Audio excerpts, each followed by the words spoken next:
नमस्कार मित्रांनो, मी शुभम जाधव तुमच्या सर्वांचं स्वागत करतो ITI मराठी गुरु या युट्यूब चॅनलवर. मित्रांनो, जसे की तुमच्या सर्वांना माहितच आहे की नवोदय विद्यालय समितीमध्ये फिमेल स्टाफ नर्स या पदासाठी सुद्धा वॅकन्सी निघालेली आहे.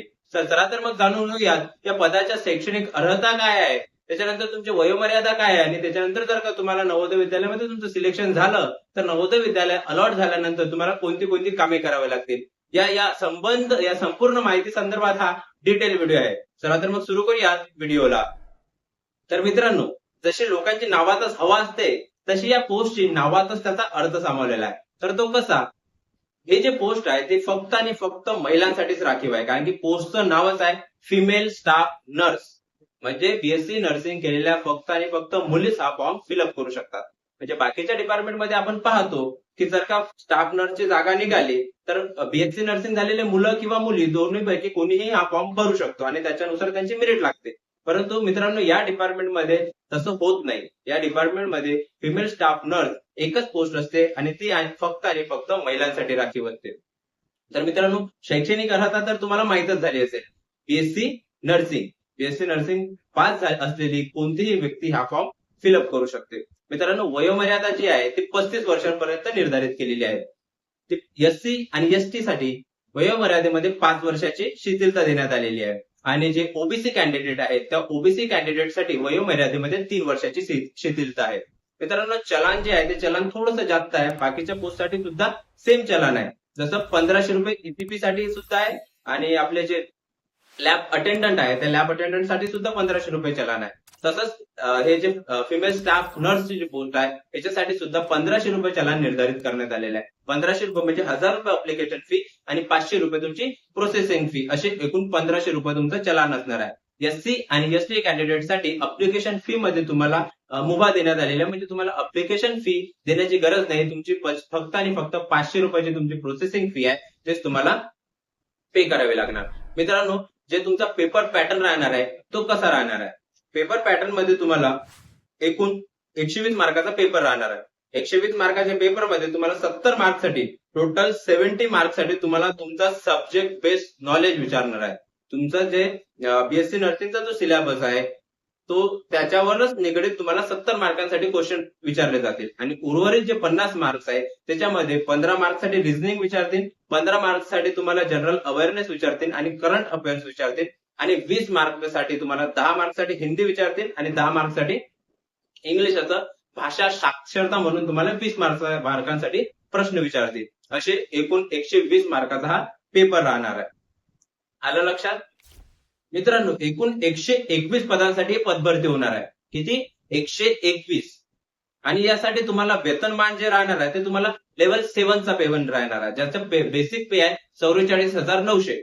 मित्रांनो, मी याच्या आधी जे भरतीचे व्हिडिओ बनवले त्याच्यामध्ये मी फक्त आणि फक्त बेसिक पे सांगितलं. तर तुमचं थोडं कन्फ्युजन होतं, थोडे डाऊट्स होते की मी तुम्हाला सांगितलं की लेवल 2चा ईसीपीला पेमेंट असते म्हणजे 19,900 त्याचा बेसिक असते. तर मग तुम्हाला असं वाटलं की त्याला पेमेंट तेवढाच असते का 19,900? तर मित्रांनो, तसं नाही आहे. तो त्याचा बेसिक असते. बेसिक म्हणजे किती व्हॅल्यू, ज्या व्हॅल्यूवर तुमचा डीए, तुमचा टीए आणि तुमचे जे आता एचआरए इथं लागणारच नाही कारण की तुम्हाला क्वार्टर भेटते. तर हे जेवढे काही गोष्टी त्याच्यात ऍड होतील ते या बेसिक व्हॅल्यूच्या निगडीत ऍड होतील.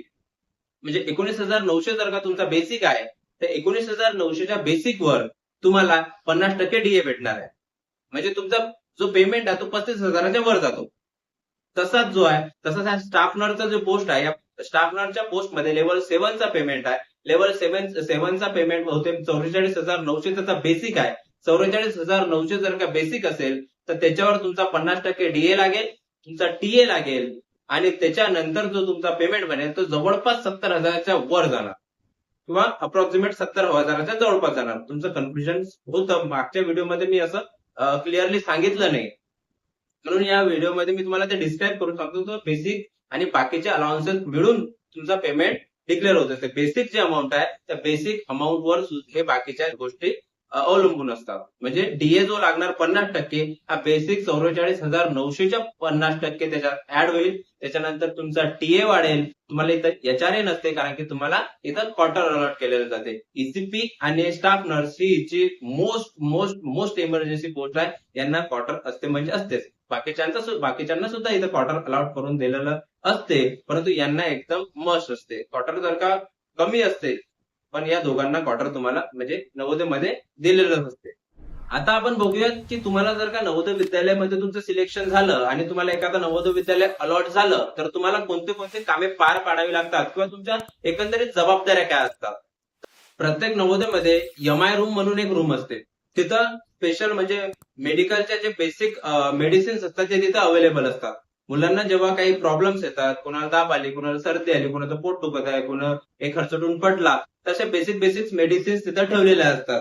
एनएस वगैरे एखादी ठेवलेली असते की जे प्रथमोपचाराच्या दृष्टीने आपण दिला जातो. एखाद्याची प्रकृती जर का जास्त चिंताजनक असली, ते जर का आपण नवोदय मधल्या जे बेसिक एड्स आहेत त्याच्यानुसार जर का आपण त्याला असिस्ट नाही करू शकत आहे, तर त्याला घेऊन आपल्याला सिव्हिल हॉस्पिटलमध्ये जावं लागतं प्रिन्सिपल सरांना रिपोर्ट करून.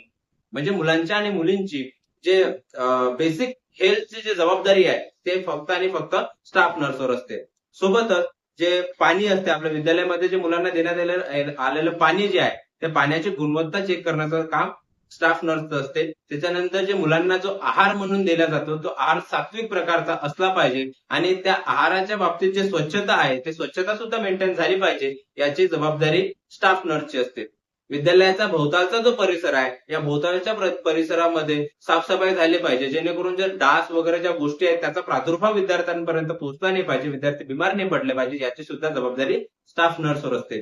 सर्वात महत्वाची गोष्ट म्हणजे हे जरी जबाबदाऱ्या खूप साऱ्या असल्या तरी स्टाफ नर्स ही अशी पोस्ट आहे की जे मुलांना जेव्हा जेव्हा सुट्ट्या लागतात, म्हणजे आता उन्हाळ्याच्या 2 महिन्याच्या सुट्ट्या असतात आणि दिवाळीची 1 महिन्याची सुट्टी असते, तर ह्या सुट्ट्या स्टाफ नर्सला सुद्धा असतात. म्हणजे भर पगारे त्यांना 3 महिन्याच्या सुट्ट्या भेटतात.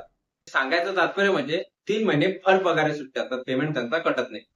जे बाकीच्या सुट्ट्या असतात ते वेगळ्या आणि हे 3 महिन्या वेकेशन असतात, सुट्ट्या त्यांचं पेमेंट कटत नाही. तर आशा आहे हा व्हिडिओ तुम्हाला आवडला असेल, तुम्हाला हेल्पफुल वाटला असेल आणि जर का तुमच्या काही क्युरीज असतील तर ते कमेंटमध्ये मला नक्की कळवा. मी त्याचे उत्तर देण्याचा पुरेपूर प्रयत्न करेन. जर का व्हिडिओ आवडला असेल तर लाईक करा, कमेंट करा आणि चॅनलला सबस्क्राईब केलं नसेल तर सबस्क्राईब नक्की करा. धन्यवाद.